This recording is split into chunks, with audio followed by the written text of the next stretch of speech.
Nagawa na po before.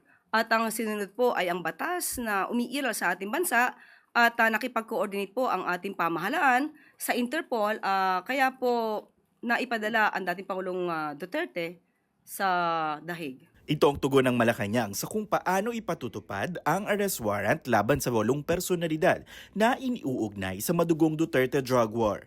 Pumalag din ng palasyo sa mga paratang na diversionary tactic ang paglalabas ng listahan ng Duterte co-perpetrators. Hindi ito diversion dahil matagal na po ang kasong ito na nakasampa sa ICC. Sa inilabas na dokumento ng ICC prosecutor, kinilala sila Senator Bato de la Rosa, Bongo, dating Justice Chief Vitaliano Aguirre II, dating PNP Chief Vicente Danao, ang yumaong si Camilo Casculan, Oscar Albayalde, dating NBI Director Dante Gueran, at dating PIDEA Chief Isidro La Peña bilang co-perpetrator o mga tumulong para ipatupad ang yera kontra droga.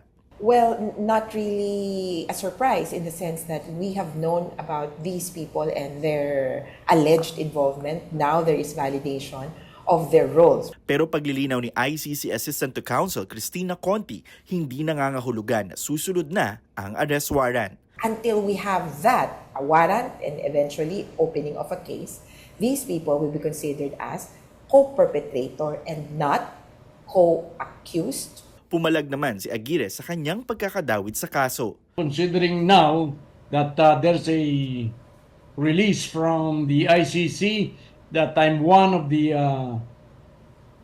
co-perpetrators together with President Duterte, I think I have to deny and I have to take some steps in order to protect myself about this unjust accusation against me. Handa raw si Aguirre na gamitin ang lahat ng mga legal na pamamaraan sakaling maglabas ng arrest warrant ang ICC.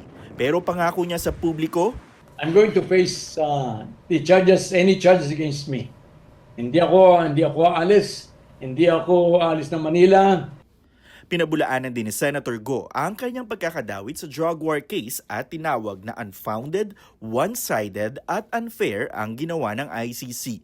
Hindi naman ikinagulat ng kampo ni Duterte ang pagsasapubliko ng co-perpetrators list pero naniniwala silang walang basehan ang mga paratang.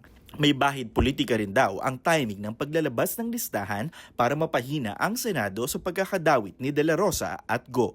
Nakakasana ang confirmation of charges hearing ni Duterte sa ICC sa Biyernes, February 23 matapos pagdesisyonan ng korte na siya ay physically fit sa pre-trial proceedings. Para sa impormasyong napapanahon at on-demand, Tristan Odalo, Newswatch Plus.